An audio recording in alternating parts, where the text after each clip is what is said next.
Baiklah sahabat pembelajar, hari ini kita akan berjumpa kembali dengan saya IGA Kristianingrat.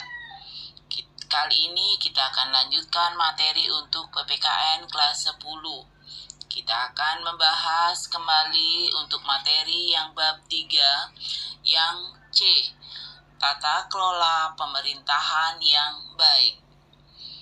Menurut World Bank, good government adalah suatu penyelenggaraan manajemen pembangunan yang solid dan bertanggung jawab dan sejalan dengan prinsip demokrasi dengan pasar yang efisien, penghindaran alokasi dana investasi, dan pencegahan korupsi baik secara politik maupun administratif, menjalankan disiplin anggaran, serta penciptaan legal dan political framework bagi tumbuhnya aktivitas usaha.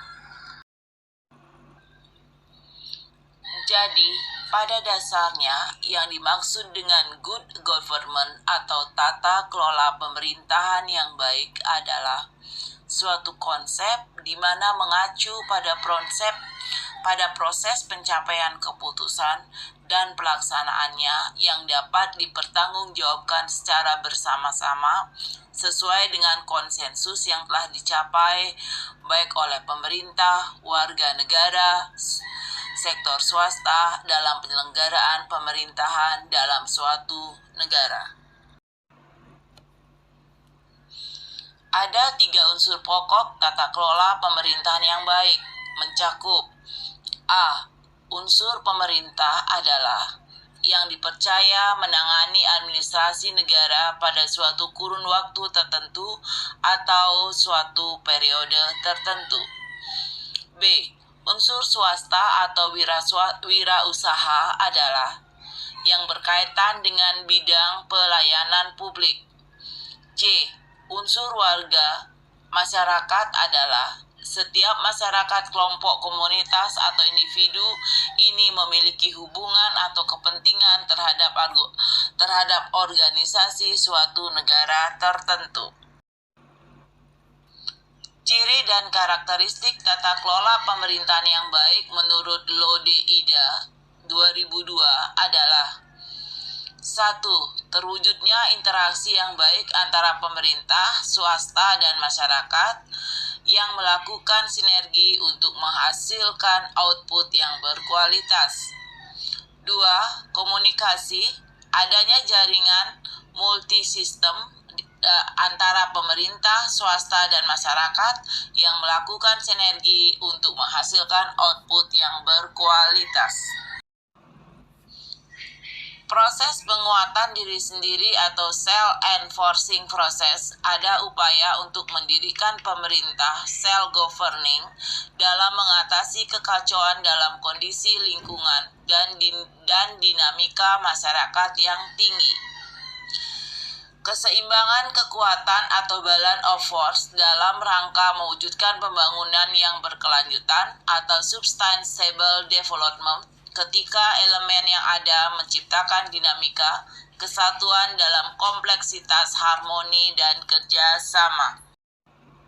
Independensi, yakni menciptakan saling ketergantungan yang dinamis antara pemerintah, swasta, dan masyarakat melalui koordinasi dan fasilitasi. Dalam perkembangan selanjutnya, tata pemerintahan yang baik berkaitan dengan struktur pemerintahan mencakup A. Hubungan antara pemerintah dan pasar, misalnya pemerintah mengendalikan harga sembako agar sesuai dengan harga pasar. B. Hubungan antara pemerintah dan rakyat, misalnya pemerintah memberikan pelayanan dan perlindungan bagi rakyat. C. Hubungan antara pemerintah dan organisasi kemasyarakatan, misalnya pemerintah memberi kesempatan kepada organisasi kemasyarakatan untuk berpartisipasi dalam pembangunan. D.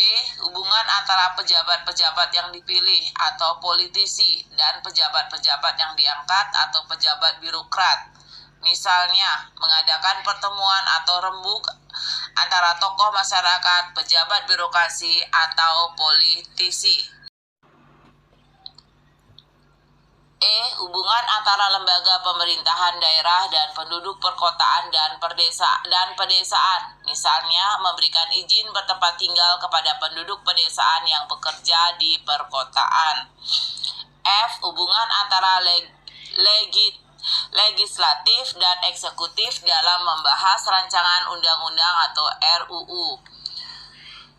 Hubungan antara pemerintah nasional dan lembaga-lembaga internasional dalam menjalin kerjasama di segala bidang untuk kemajuan bangsa.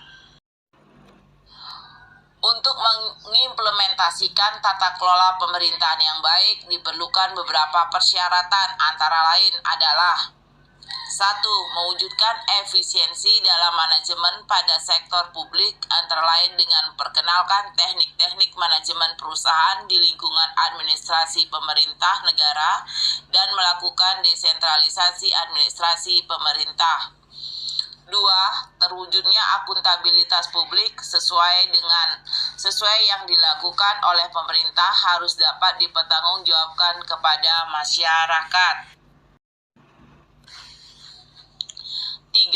Tersedianya perangkat hukum yang memadai berupa peraturan perundang-undangan yang mendukung terselenggaranya sistem pemerintahan yang baik. 4. Adanya sistem informasi yang menjamin akses masyarakat terhadap beberapa kebijakan dan atau informasi yang bersumber baik dari pemerintah maupun dari elemen swasta serta LSM. 5. Adanya transparansi dalam perbuatan kebijakan dan implementasinya sehingga hak-hak masyarakat untuk mengetahuinya atau right to information di mana keputusan pemerintah terjamin. Baiklah sahabat pembelajar, demikian dulu untuk materi yang bagian B. Kita akan bagian C, mohon maaf, kita akan lanjutkan kembali untuk bagian yang D untuk pertemuan berikutnya. Semoga bermanfaat bagi kita semua. Sampai jumpa dan terima kasih.